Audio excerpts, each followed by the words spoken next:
Kardeş, bir bakar mısın? Ben bir ihbarda bulunacaktım. Evet, neyle ilgili?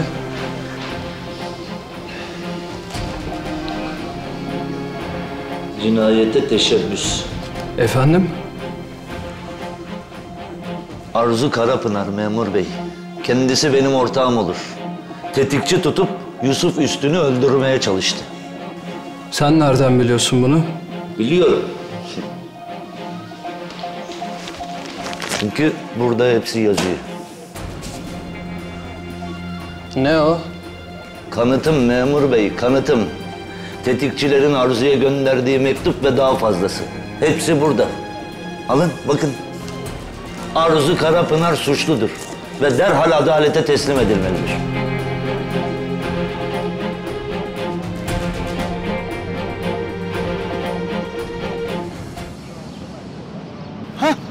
Hay yaşa kızım ya. Vallahi bak inanır mısın Tülay ablan sabahtan beri evde aramadık yer bırakmadı ya. Kıyı, köşe her tarafa baktı. En sonunda herhalde sokakta bir yerde düşürdüm dedi ya. Tabii kızım tamam sen de haklısın. Koltuğun arasına düşmüşse telefon değil mi? Sen nereden bileceksin? Şarjı da bitmiş tabii. Tamam. Tamam güzel kızım ben geliyorum. Ben almaya geliyorum telefonu. Hadi tamam.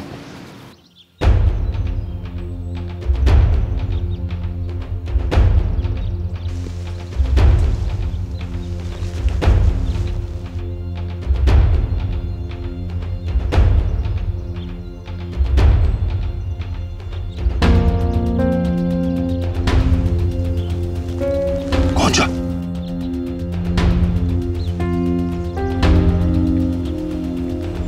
Allah Allah. Bu ne işi var burada ya?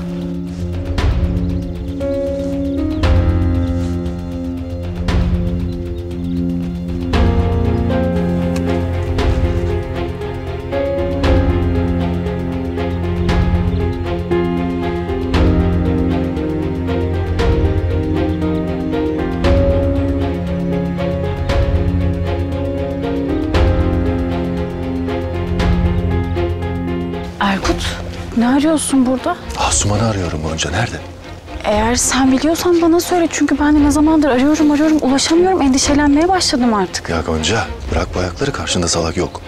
Yok hayır, estağfurullah. Yani en son senin yanında işe girdiğini öğrendim. Ya, o yüzden sordum. Kızım, mal gibi de biliyorsun nerede olduğunu. Söylesene kızım, nereye sakladın? Müştemilata mı? Erkut, ne müştemilatı, ne saklaması? Gonca, bak buraya geldiğini biliyorum. Niye buraya gelsin ki? Al şunu. Hem gerisi cebine kalır. Hadi ben kaçtım. Gonca!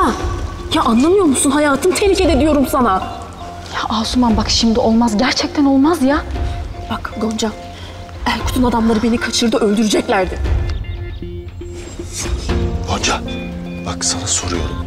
Kızım söylesene, nerede bu? Ben bilmiyorum. Bilmiyorsun demek ha? Ama ben birlikte iş çevirdiğinizi biliyorum. Onu ne yapacağız Gonca? Ha? Kafelerde gizli gizli buluşmalar, intikam yemini etmeler falan. İntikam yemini mi? Gonca! Delirtme beni, numara yapma. Her şeyi hatırlıyorsun biliyorum. Asuman'ı da maşa olarak kullanıyorsun. Anlatayım mı Arzu'ya her şeyi? Ha? İster misin? Hafızanın yerine geldiğini öğrensin mi Gonca? Ha? Arkasından ne işler çevirdiğini, kuyusunu kazmak için can attığını, her şeyi öğrensin mi? Anlatayım mı? Ha? Yeter artık be. Kes sesini. Evet, her şeyi hatırlıyorum. Hatta dün Asuman'ın buraya gelip Erkut'un adamları beni kaçırdı dediğini de hatırlıyorum. Bana bak. Eğer kızın cesedi bir yerden çıkarsa gidersen 2 dakikada polise şikayet ederim ha. Ha, demeden geçmeyeyim. Dorukların yönetimini elimden aldığını da hatırlıyorum. Benim hastalığımı kullanarak beni ekart ettiğini de hatırlıyorum. Ben her şeyi hatırlıyorum. Sen bir de utanmadan şimdi benim karşıma geçmiş beni tehdit mi ediyorsun? Gonca! Kes sesini, daha fazla konuşma Erkut, kes. Şimdilik Dorukları yönetmeye devam ediyorsun. İdareyi senin elinden almayacağım. Ama daha önemlisi Arzu'ya hiçbir şey söylemiyorsun. Eğer söylersen elinde avucunda ne varsa anında hepsini kaybedersin, senin başını fena yakarım. Defol git şimdi buradan.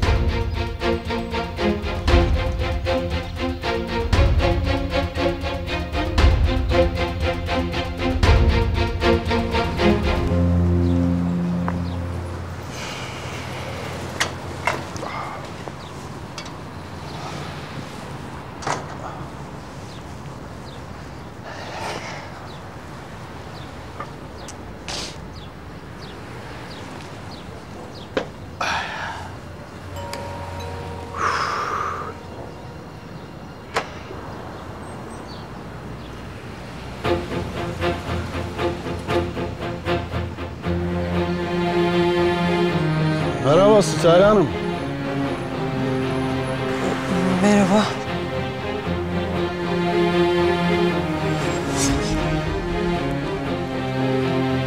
Buyurun, birini mi aramıştınız? Ben Erkut Bey'e bakmıştım. Ha, siz kim oluyorsunuz? Ben arkadaşıyım. Randevunuz falan bir şeyiniz var mıydı? Tamam Veysel. Hanımefendi benim misafirim. Ben en iyisi Zeynep'e bir haber verip geleyim. Tabii ya. Tabii. Şimdi hatırladım. Sen olsun.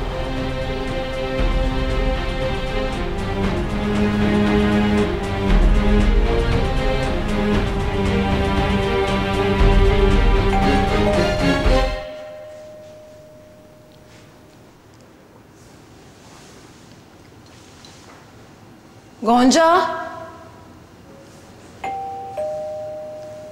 Gonca, kapı çalıyor, duymuyor musun?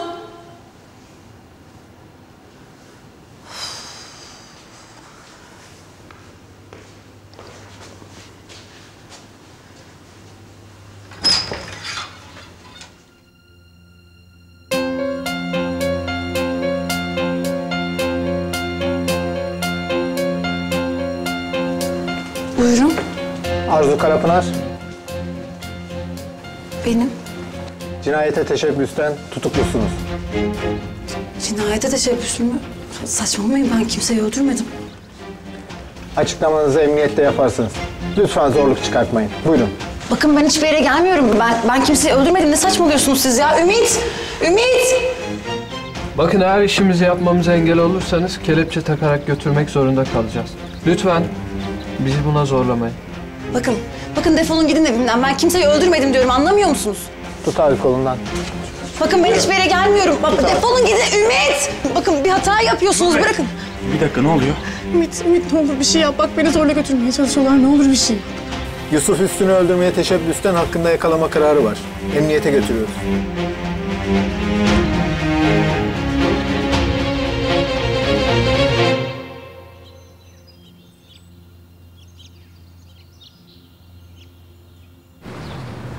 Ben de diyorum nereden çıkaracağım? Şimdi hatırladım. Sen o Stare'sin. Mayroz pavyondaki.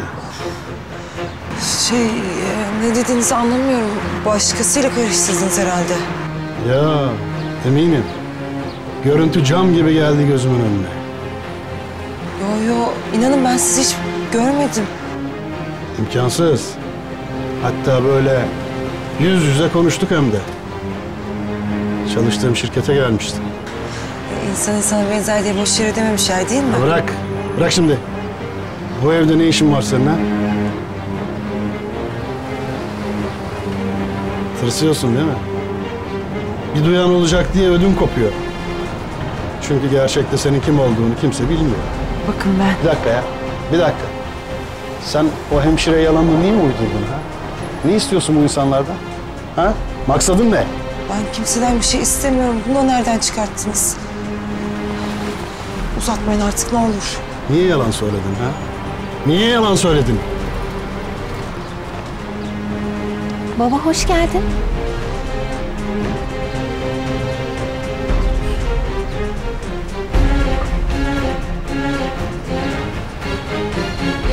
Ya bırakın beni gerçekten, bakın bir yanlışlık olmalı. Tak kelepçeyi. Bir şey yap. Memur Bey, bir yanlışlık olmasın. Yani bir deliliniz var mı? Kim ihbarda bulundu size? Onu ben bilmem. Bize verilen emri yerine getiriyoruz. Emniyetteki ifadesinde hepsi ortaya çıkacaktır. Ümit ne olur bir şey yap. Ümit. Ya bırakın beni. Bakın bir yanlışlık var.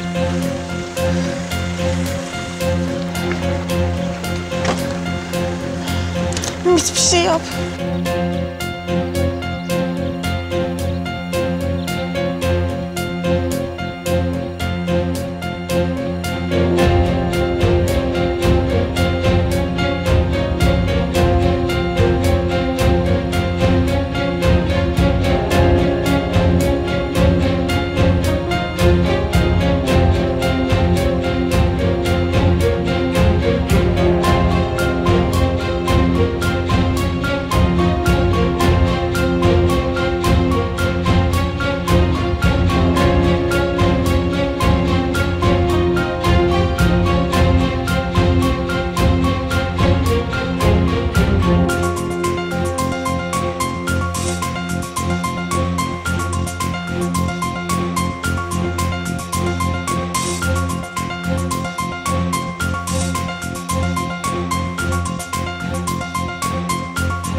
Baba gelsene içeri, dışarıda kaldın.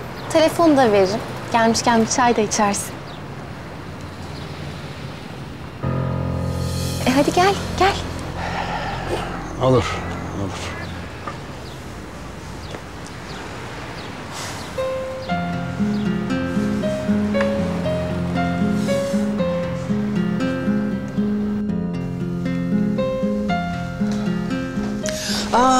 Hoş geldiniz.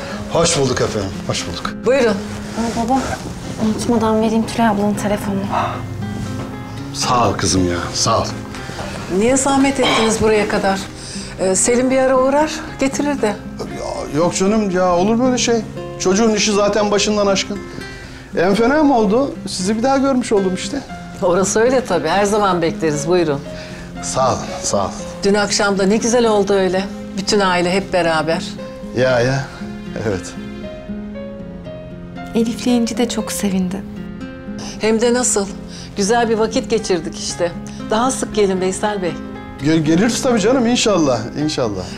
Kızım, sen bir çay koy da hep birlikte içelim. Tabii. Ben hallederim. Peki.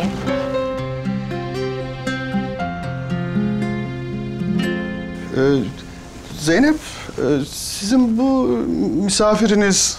Sitare Hanım. Ha, o Selim'in bir arkadaşı filandı galiba. Müşterisi aslında. Yani dün de anlattık ya, biraz zor durumda.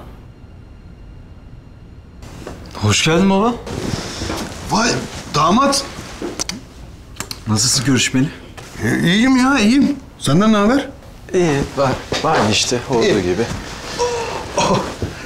Ne konuşuyordunuz? Böldüm ben. Ha evet, anlatıyorduk, yarım kaldı. Kızcağız çok zor vaziyette. Hemşire ama işine bile gidip gelemiyormuş. Bahtsız kızmış. Belalı bir kocaya da düşmüş. Boşanmışlar fakat peşini bırakmıyormuş. Ha, vah vah. Çok bahtsızmış gerçekten. Kızcağız ne zamandır hapis oldu burada. Yazık, günah, üzülüyorum. Ne de olsa insanın kendi yuvası. Düzeni bir başka.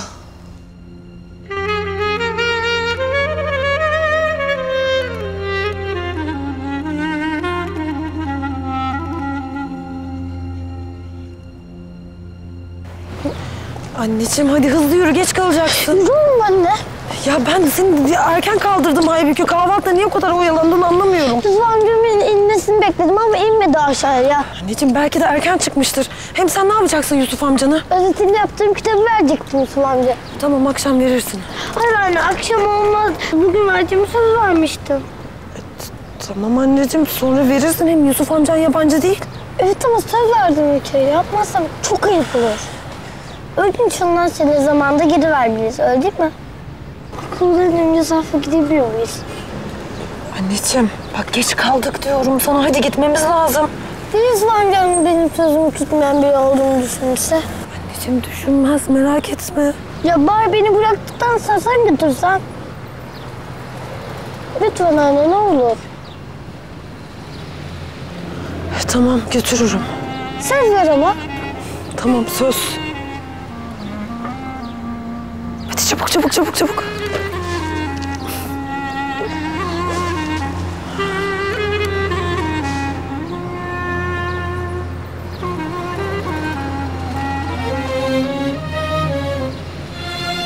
Ben çok teşekkür ettim söylersin. Gerçi akşam ben söyleyebilirim ama sen yine de söyle, tamam mı anne? Tamam anneciğim. Hadi bakalım koş şimdi.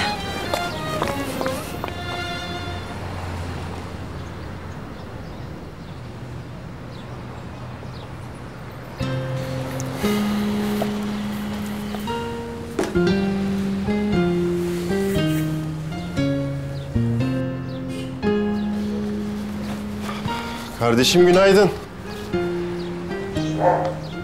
Yusuf, burada mısın? Duymadım. Sen mi gelmişsin?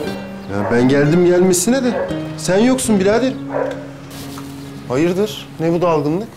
Ya yok bir şey. Öyle gözüm dalmıştı sadece. Ne bileyim. Son zamanlarda pek sık oluyor da. Ya Orhan ne alakası var? Ya gözüm daldı sadece diyorum sana. Ya tamam. Şaka yapıyorum. Allah Allah. Çay ister misin? Yok. Çay falan içmem de çok sıcak. İçim yandı. Bir bardak su verirsen içerim. Olur. He. Bak kardeşim. 2 tip insan aslını inkar edermiş. Biri sarhoşlar, biri de aşıklar. Orhan.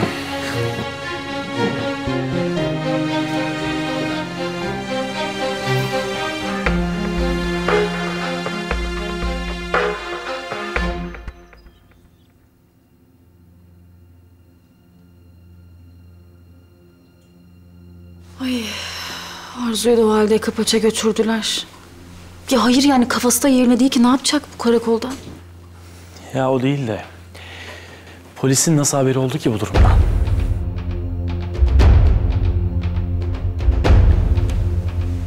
Cevahir mi ihbar etti acaba? Hani şu dün çiftliğe gelen adamdan mı bahsediyorsun?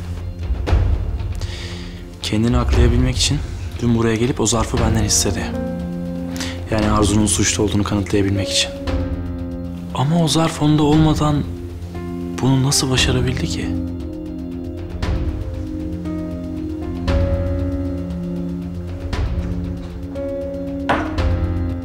Ay bu da. Ay niye bu kadar çok dert ettiyse kendini Arzu'yu. Onun için yaptığım iyiliğin farkında bile değilim. Ay neyse ki benim planlarımın hepsi tıkır tıkır işliyor vallahi.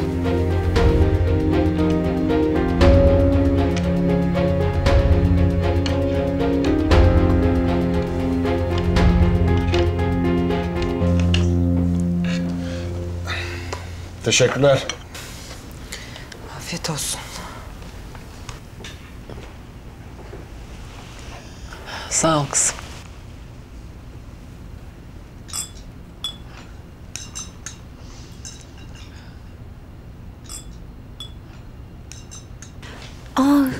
kek vardı, onu da getireyim ben. Ay yok kızım ya, ne gereği var? Kalkma boş yere, çay yeter. Peki. Ben biraz kendimi hissetmiyorum da odaya çıksam olur mu? Kızım sen çay almıyor musun? Yok canım, istemedi. İyi hissetmiyorum dedim ya, biraz dinlensem iyi olacak. Tabii, nasıl arzu edersen kızım.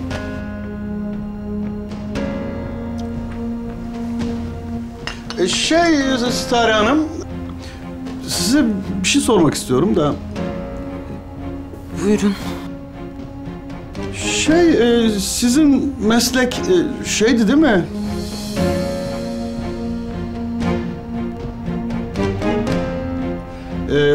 Hemşireydiniz değil mi siz? Ya dünden beri bir ağrı saplanıyor böyle sırtımdan, böyle böğrüme doğru bıçak gibi ya.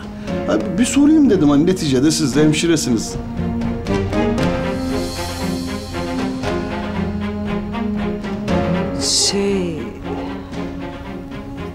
Ya baba, bu ayaküstü anlaşılacak bir şey değil ki ya. Doktorlar bile tetkik yapmadan buna cevap vermezler değil mi? Doğru ya damat, sen de haklısın. Ben birazdan işe çıkacağım baba. Gideceğin hastaneye götüreyim ben seni. Ya, olur ya, bir baktırmış oluruz hem. Aman böyle şeyleri boşlamaya gelmez Veysel Bey. Ağrı çekeceğinizi bir doktora görmekte fayda var. Ertelerseniz sonra daha fena olur. Elbette canım, doğru haklısınız.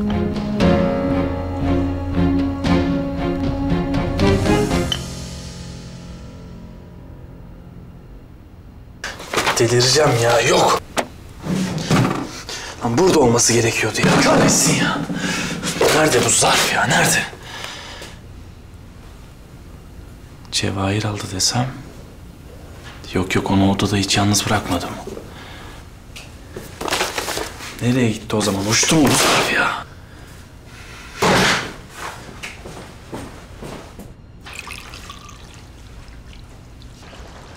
Gonca. Ya şu hani dünkü adam, Cevahir. Ben yokken hiç eve geldi mi? Yok, hayır gelmedi. Emin misin? Evet eminim.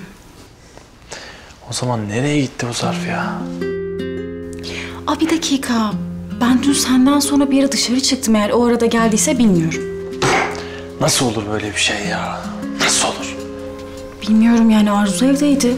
Belki o açmıştır kapıyı. Biliyorsun kafası da yerine değil, yani sorsan hatırlamaz bile. Kahretsin ya, Allah kahretsin.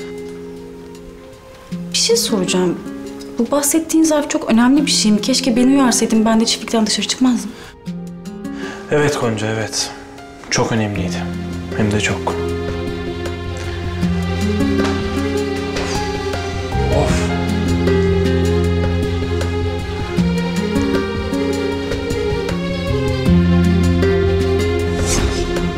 Burada bir şey var.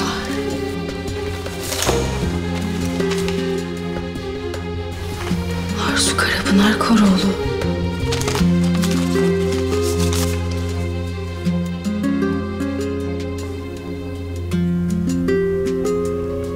İnanamıyorum, buldum. Bahsettikleri zarf bu işte.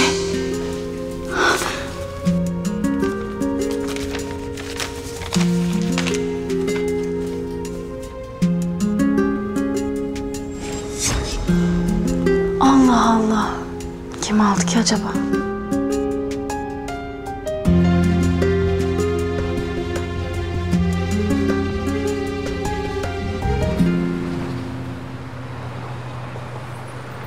Baba, hangi hastaneye gitmek istiyorsun? Ya hasta falan değilim ben Selim. Sen şöyle bir kenara çek bakayım. Ne oldu? Bir problem mi var? Ya tamam da ama uzun etme, sen şöyle bir çek bakayım, şöyle bir sağa kenara bir yere çekelim. Hayırdır baba? Ne oluyor? Damat, şu misafiriniz Sitare Hanım. Hemşire falan değil. Bunu sadece ben mi biliyorum, yoksa sen de biliyor musun?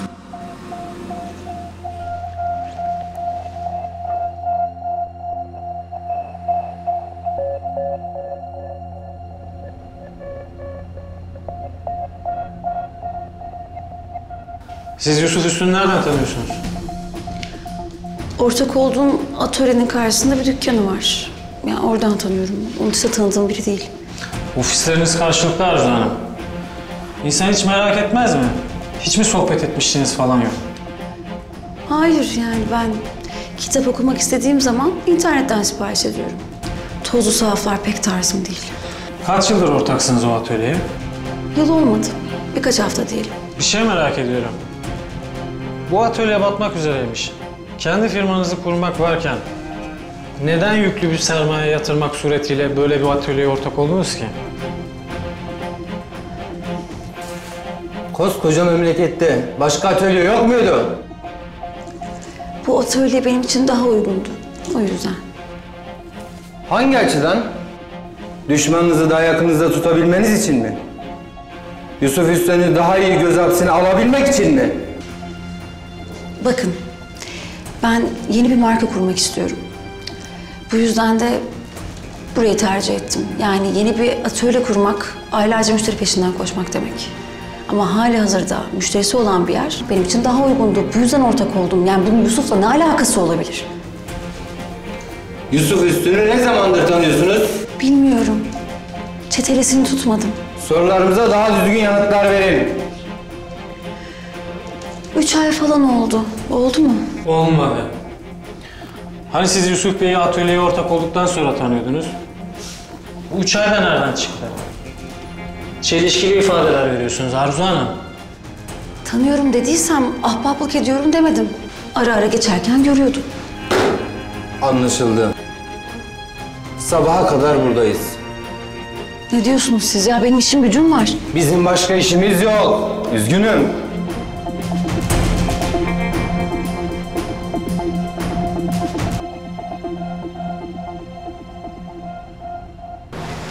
Baba ben ne demek istediğini anlamadım. Anlamadın öyle mi? O zaman tane tane anlatayım damat. Şu senin misafirin Sitare Hanım var ya, pavyonda çalışıyor. Şaşırmadın. Biliyordun da ondan değil mi?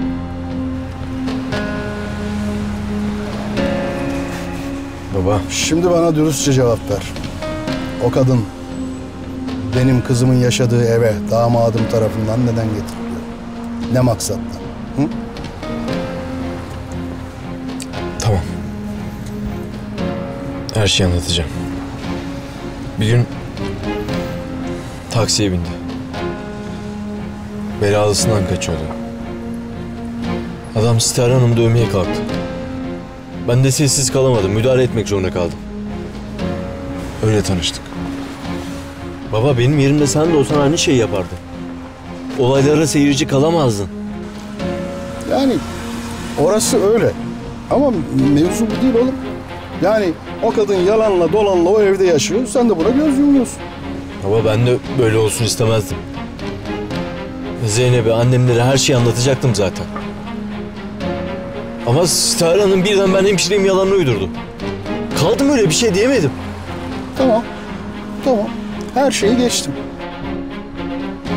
Peki o kadının Erkut'un yanında ne işi var? Ha?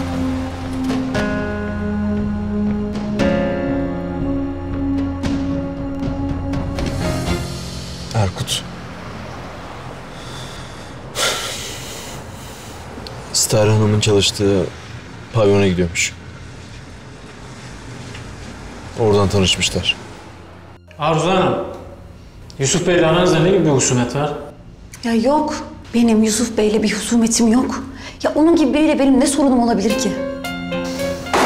Burada soruları biz sorarız. Bakın. Sanırım siz beni tanımıyorsunuz.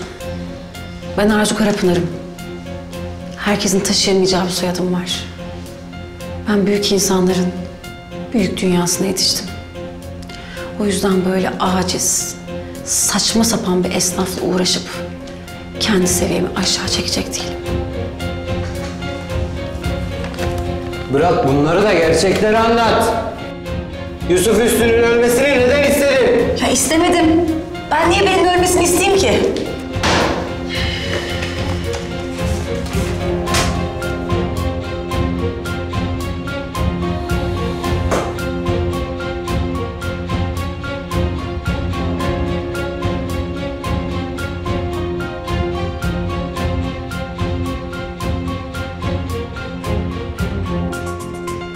Bu not öyle demiyor ama.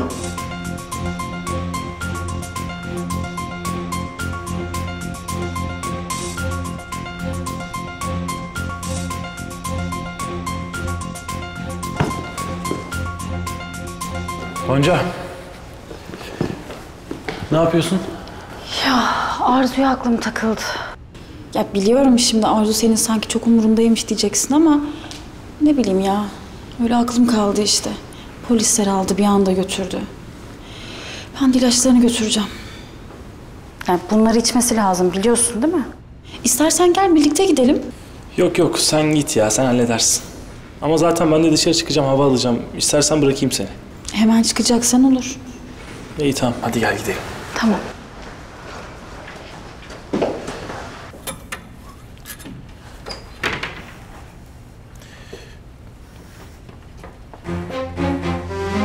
Bu ne? Sakladığınıza göre sizin için bir sır. Bizim elimize geçtiğine göre önemli bir delil. Bu bana mı gelmiş yani? Oynamayı bırak artık. Her şey ortada. Bakın, inanın ben yalan söylemiyorum. Tesadüfe bak sen ya. Yusuf Bey dükkanda bıçaklanıyor. Hastaneye kaldırılıyor. Arkasından size bu not iletiliyor. Hatırlamıyorum. Gerçekten hatırlamıyorum. Adamın bıçaklandığını hatırlıyorsun ama bu notu hatırlamıyorsun. Dalga mı geçiyorsun sen bizimle?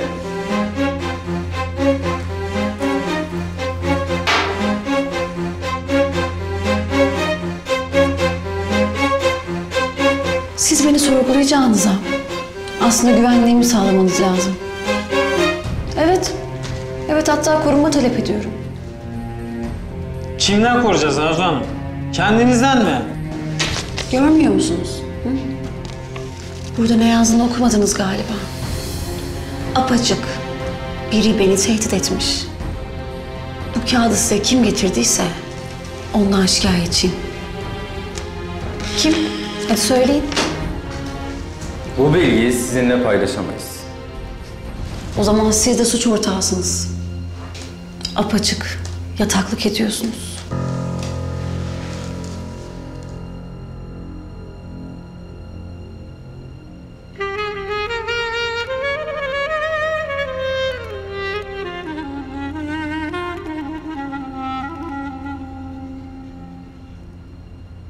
Ne zamandan beri orada peki?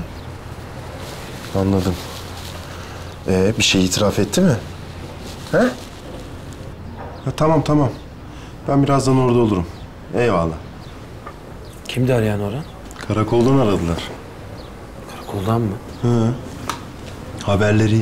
Arzu'yu gözaltına almışlar. Ne diyorsun, ciddi misin? Ne yapmış peki? Suçunu itiraf etmiş mi? Yani daha tam bilmiyorum. Gidince öğreneceğim. Ama bak bunlar iyi işaret kardeşim. Bütün suçlular tek tek cezalarını çekecek. Bak görürsün. Hadi ben kaçtım. Merhaba. İyi günler. Merhabalar, hoş geldiniz. Hoş buldum. Elif kitabı size vermemi istedi. Çok da teşekkür etti. Tamam da hiç gerek yoktu yani. Evde de alabilirdim. Ya söyledim ama vermem gerekiyor diye söz vermiş. Rica etti benden. Peki. Otursanıza. Yok, ben hiç oturmayayım. Kitabı vermek için. Size önemli haberlerim var. Hayır olsun inşallah. Biraz önce karakoldan haber geldi. Karakoldan mı? Evet. Arzu'yu gözaltına almışlar.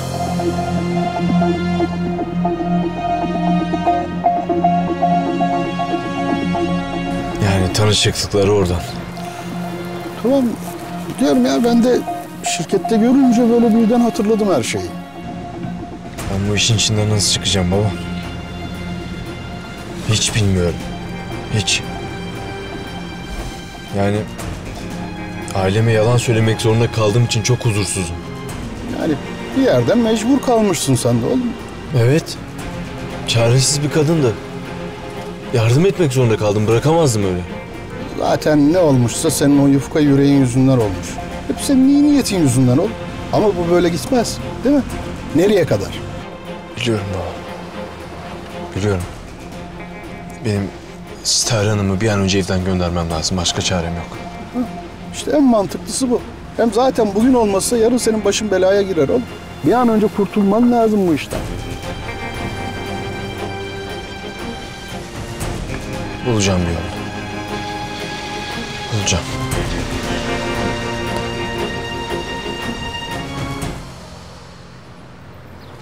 Sadece Arzu'yu mu gözaltına almışlar? Öyle söyledi Orhan. Peki Cevahir Bey, yani siz ondan da davacı olmamış mıydınız? Yani ondan da davacı olmuştuk aslında ama Cevahir'i gözaltına almadılarsa büyük ihtimalle Arzu'yla alakalı önemli bir delil var ellerinde. Yani ne olabilir ki? Yani tam olarak bilemiyorum ama eğer böyle bir delil varsa Arzu büyük ihtimalle tutuklu yargılanacaktır. Siz de böylece rahat bir nefes almış olursunuz. Yani Arzu öyle bir kadın ki sadece bana zarar vermek yetmiyor ona. Hıncın öfkesini etrafındaki herkesten çıkartıyor bir şekilde. Siz hiç merak etmeyin. Bu sefer kolay kolay kurtulamayacak. İnşallah. Hem bu sayede atölyedeki kızlar da biraz rahatlamış olur. Malum. Geldiğinden beri herkese kök söktürüyor. Yine aynısını yaptınız. Yani kendinizden önce sevdiklerinizi düşündünüz.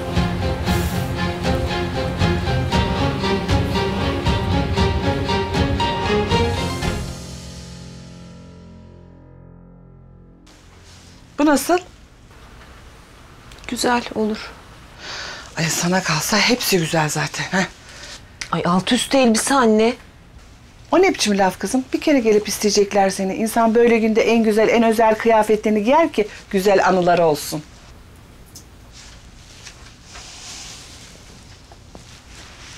Bu nasıl? Bu daha güzel sanki. Evet ver. Seçtik bitti. Ver giyeyim hadi. Ay niye böyle yapıyorsun kızım ya? Ne yapıyorum anne? Ay ne bileyim ben böyle bir istemeye. Anlamadım. Ne demek istiyorsun? Ay ben heyecanlıyım da böyle seni sakin sakin görünce. Neyse hadi giy bu güzel işte. Çorabın var mıydı? Vardı galiba. Galibası mı var ya? Aa yok. Bir tane yetmez bu. Niye? Üst üste mi giyeceğim? Ay kızım kaçar maçar yedeği olsun.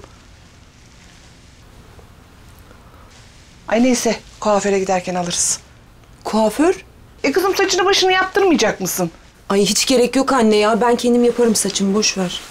Hayır kusura bakma kabul etmiyorum. Fotoğraf falan çekilir. Neyse sen hazırlan. Çıkıyorum ben. Hadi. Hadi oyalanma. Tamam anne ya.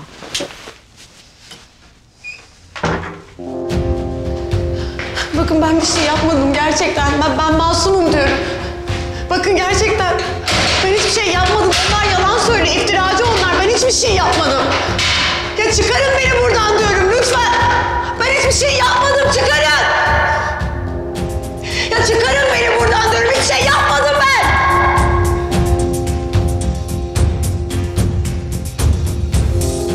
Geçen ayki giderler, bu ayki giderler arasında bayağı büyük bir fark var.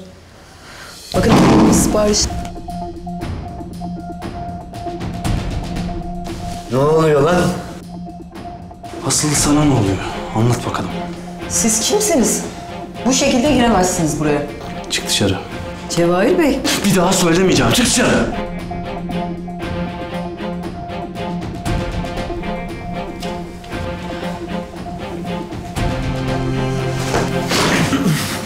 Anlat bakalım. Nasıl evimden çaldın o zarfı? Ne zarfı lan? Bırak beni! Sen ne zarf olduğunu çok iyi biliyorsun. Oyun oynama. Bilmiyormuş numarası yapma. Bak, ben hiçbir şey bilmiyorum Ümit. Lan dün sen kendi ayaklarına çiftliğe girip o zarfa ihtiyacın var demedin mi ha? Yusuf'u bıçaklatanın sen olmadığını kanıtlamak için o zarfın içindekilere ihtiyacın var demedin mi? Anlat. Nasıl girdin eve? Nasıl çaldın zarfı? Ümit, ben hiçbir şey yapmadım. Bırak beni! Sen bir şey yapmadıysan Arzu şu an niye içeride lan ha? Tek delil o zarfta. Ümit, yanlış yapıyorsun bak. Bırak beni. Yanlış yapıyorsun. Senin bir alakan yok demek ha? Öyle mi? Yok. Bilmiyorum. Lan bana oyun oynama lan! Bana oyun oynama! Yapma. Bak, eğer söylemezsen şimdi bu odadan çıkamazsın biliyorsun değil mi? Bırak! Bırak! Tamam lan!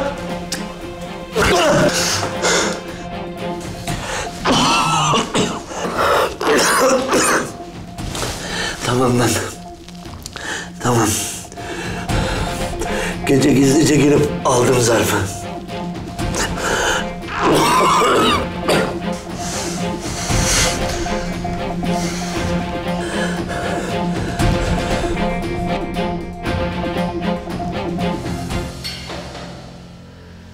Benim bir an önce buradan çıkmam lazım. Bir an önce buradan çıkmam lazım. Ziyaretçim var.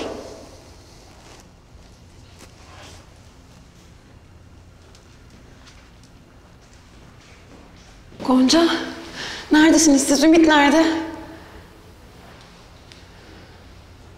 Ya dilini mi yuttun? Konuşsana. Niye hiçbir şey yapmıyorsunuz Gonca? Niye? Ben ilaçlarınızı getirdim. Ben ilaç falan istemiyorum. Söyle Ümit'e. Çıkarsın beni buradan. Ümit Bey dışarıda. Durumu araştırıyor. Siz de merak etmeyin, her şey yoluna girecek. Bakın ben ilaçlarınızı memur beye bırakıyorum, sakın aksatmayın, tamam mı? Ben niye buradayım ya? Niye buradayım ben? Biz gerekeni yapıyoruz. Hadi üzülmeyin artık siz de. Tamam. Tamam hadi sen git.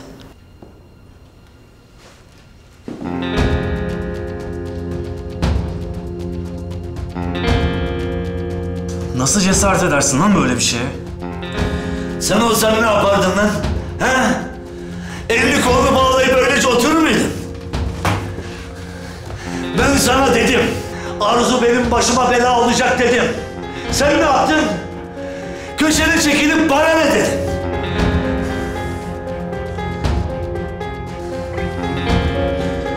Lan! Polisler benden şüphelenip kapıma dayandı. Kodesi boylayacaktım, senin haberin var mı? Ne yani? Arzu yüzünden hapse mi gitseydim ben? Pişman mıyım? Hayır. İstersen nankör de, istersen kötü. Umurumda değil. Senin karının cezasını ben çekemem, anlıyor musun?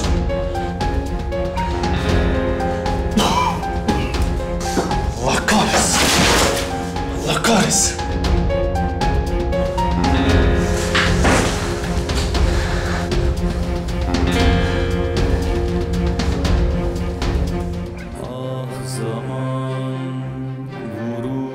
Geçer yüzüme, acısı kalır gözlerimde. Gurur yakar, içim kor olsa da dilim susar sözlerimle. Dağıtır ayırır bizi kader, uzak bana yasaklı yüzün. Çoğalıp büyüyor içimde keder,